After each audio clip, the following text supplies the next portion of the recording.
back. It's Magic Dad 76, and I am here with more Shadowrun. So, we're about to make our way back to Seattle, so I'm going to read the story so far. The Dead Man's Switch. Your plane hits SeaTac tarmac with a jolt. Welcome to Seattle. The chilly northwest rain obscures your vision as you step onto the tarmac. Before long, you're sitting in the cramped back seat of a cab, following the signal from Sam's locator chip in the heart of Redmond Barrens. Organ grinders, a legal chop shop for body parts, whether from the living or dead. If you're hurting bad enough for Nguyen, this is a place to sell a limb or an organ. It's also a good place to dispose of an inconvenient body while making a little cash on the side. This franchise is the closest thing in the Barrens has to a morgue. It seems this is where Sam Watt's body has ended up. You open the door and are assaulted by the smell of death and bleach.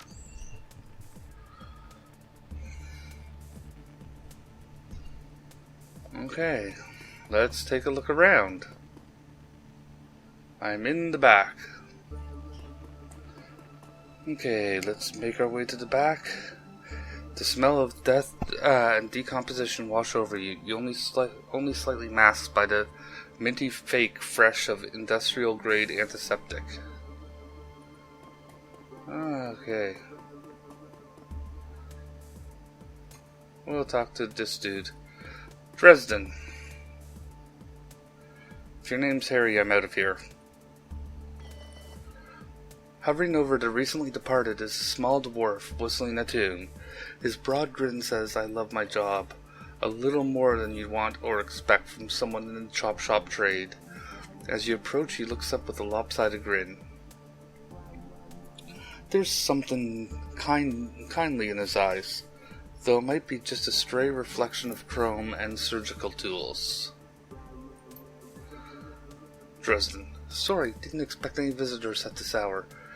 And some asshole at corporate took my receptionist. What can I do for you, sir? Are you the coroner? I'm John Dresden, the organ grinder's branch manager here. So yeah, that makes me this franchise area's coroner too. And you are? MD, I represent a man named Sam Watts. I'm here to look into his murder. Interesting. A dead man makes for a strange client. But what makes you think he's here? Sam had a locator chip embedded in his skull. I followed it here. I see. Well, you're right. He's here. Not too many people know about the murder yet, though. The press haven't caught wind of it yet.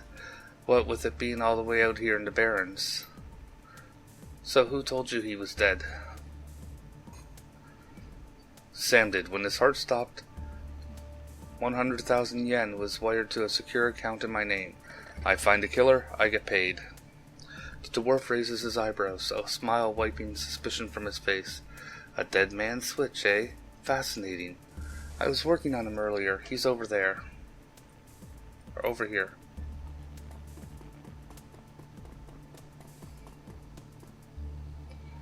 Okay, so we go in here.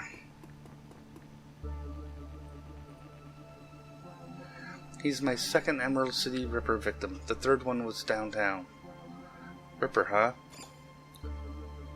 Oh, Emerald City Ripper. He sighs. Not my title. That's the Seattle press insist on calling the killer. All I know is that, like the original Jack, our Ripper knows how to handle a scalpel, but this one's even more twisted.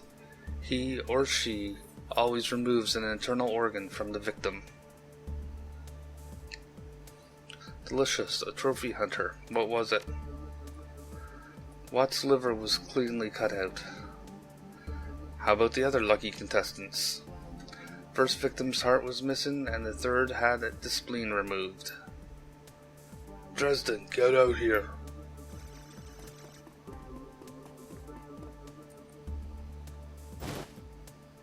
I've got a basic med kit, which is always good to get. And what's here? Sam's body is half covered by a sterile surgical sheet. His face is ashen white for the first time without a smirk on it. Below the chest there's a small pencil-thin incision covered in dried blood. Beyond that, the corpse is immaculate. It would seem that the killer knew exactly what they wanted from him and took it. Next to Sam are several plastic envelopes containing evidence found on his body. You can examine evidence through the bag without spoiling it. Only look at the card. It's a card from a place called the Seamstress Union. There's something not handwritten on the back, but blood has made it illegible. Let's look at the cred stick. Standard cheap unsecured cred stick. No way of knowing what's on it without slotting it. Okay. Got the cred stick. I got 300 yen. Look at the purple shirt. Sam's shirt. Several buttons are missing, and blood has thoroughly soaked it. The bag sloshes a bit in your hand. Handwritten note. You can only see part of the note given the torn off bits and blood stains. I feel terrible that we have been long to say I'm sore. See you there. Love, Jessica. Okay.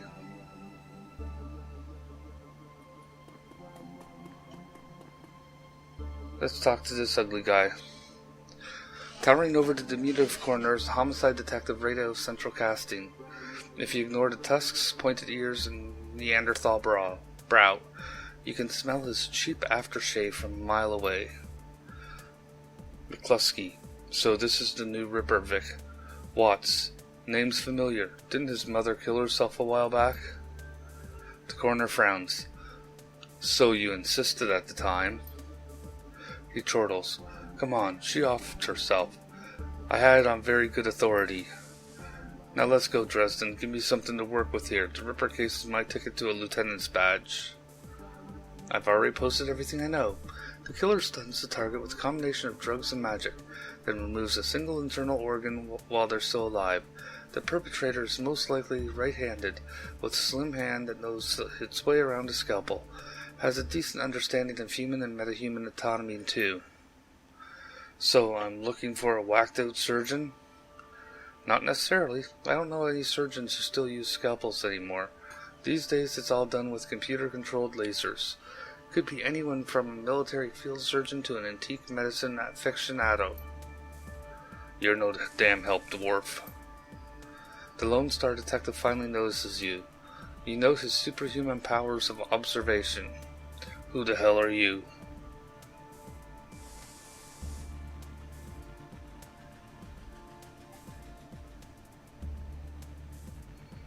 I'm new in town. You the welcoming committee? If you're new in town, then let me be the first to tell you that I run the show. You get in my way, you'll end up back here on a slab. He looks at the dwarf. Dresden, get me more. I'm putting someone on cell or box this week and claiming my promotion. Well, that guy's a jerk. Do you always make friends that easily? I'm great at dinner parties, too. Be straight with me. You really going to work for the dead man?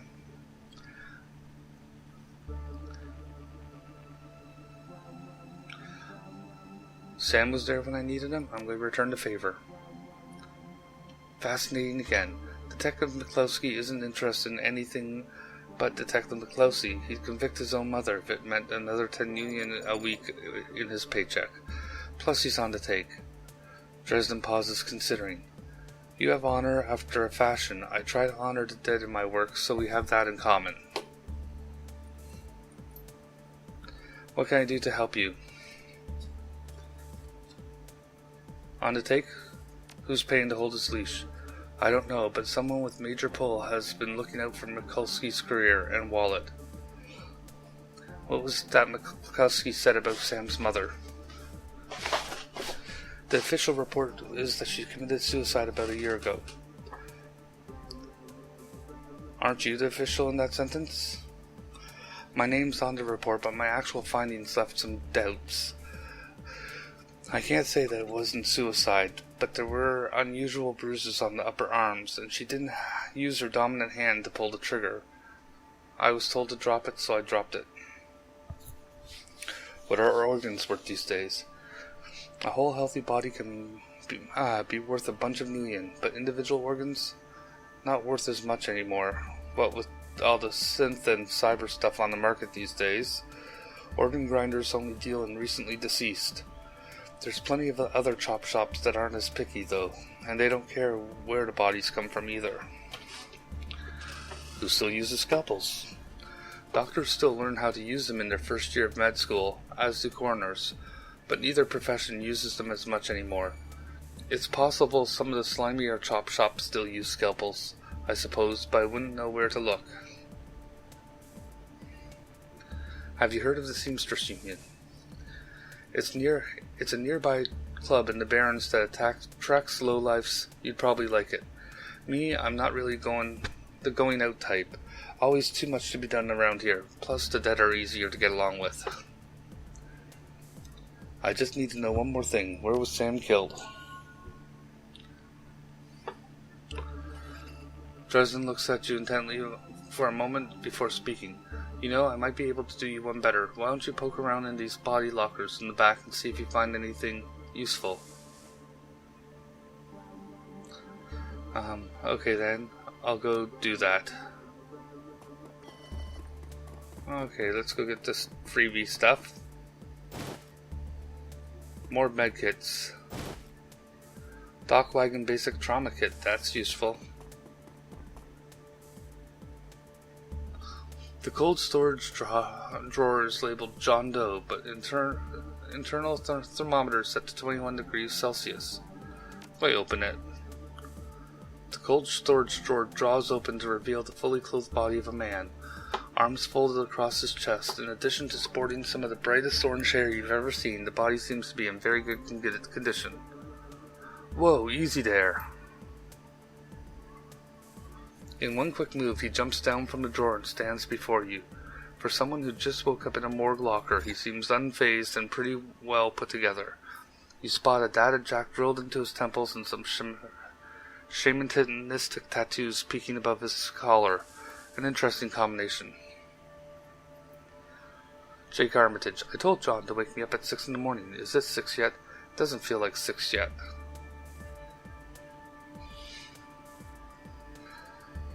Sorry, didn't expect you to be so alive.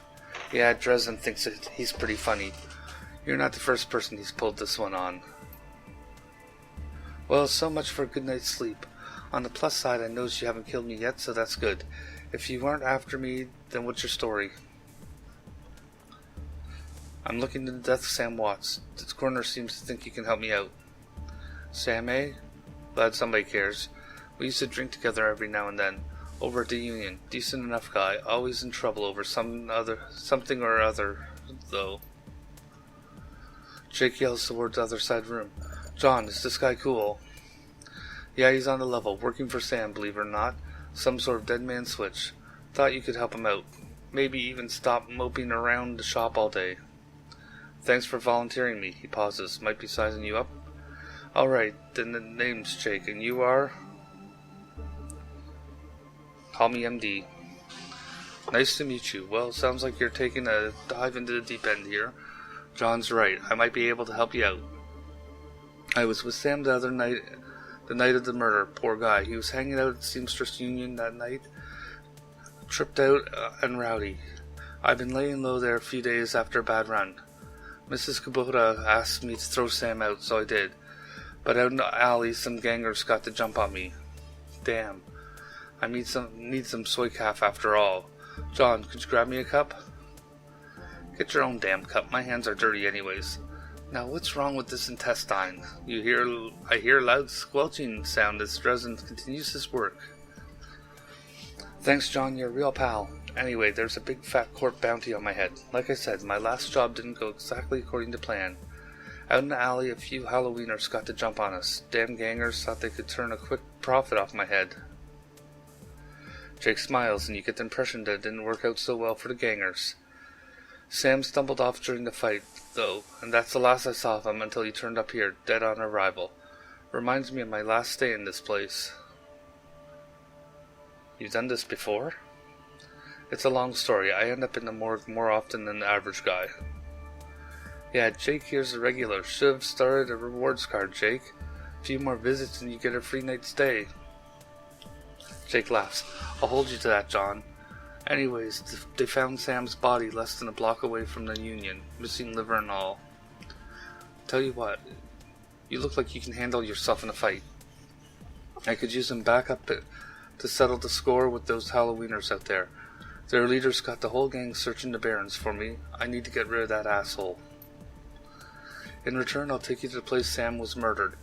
It's not safe to hit the streets alone at night, trust me. And maybe I'll throw in some decent supplies while we're at it. What do you say?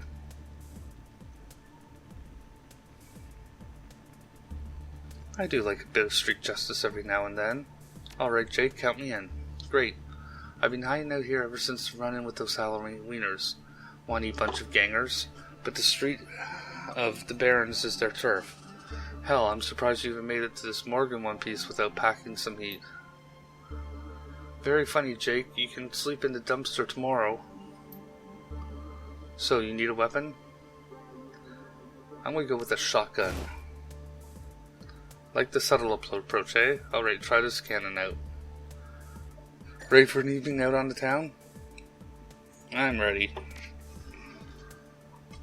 I'll follow your lead. The Halloweeners aren't looking for you yet.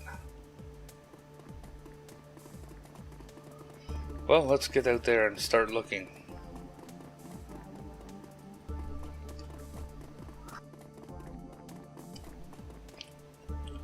Confirm, we're heading out into the Barrens. The Redmond Barrens. Run into Seattle sprawl and sooner or later you'll find yourself in the Redmond Barrens. Doesn't matter if your business, the Barrens, doesn't like you. Take 1 part radioactive wasteland, 3 parts dog-eat-dog slum, and a dash of tourist trap, and you've got a recipe for mean as hell. You leave the sanitized death and formaldehyde of organ grinders behind, entering the anarchy and desperation of the streets. Jake stops for a moment to breathe deeply. Filling his lungs with motorcycle exhaust, radioactive dust, cordite, and who knows what else. He exhales with an expression of wry contentment. The stench and grime tell him that he's home.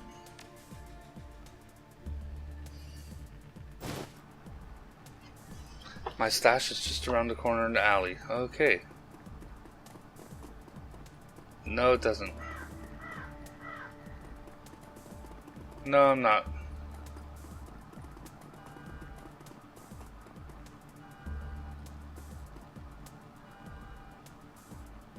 Hidden in the garbage strewn alley as a high-tech safe with a mag card reader on the front. I'm going to open the safe. With a smooth hiss, the safe opens to reveal a collection of gear that's perfect to match your skills. You take the gear. And we've got playtime.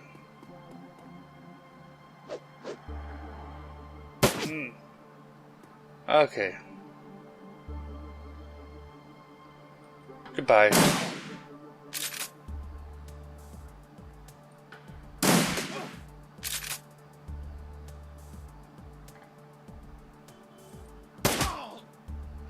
Well, that made a bad day for both of you. So welcome to the Barrens. Guess I'll need to find a new spot to hide my gear. Good dead drops are so hard to keep. Well, at least they were too dumb to break my mag lock. Now that you got some gear, let's go deal with those Halloweeners. And I think we're going to leave it here for now. So, if you enjoyed the series, give me a thumbs up. And we will see you next time with some more Shadowrun Returns. Thanks for watching and have a great day.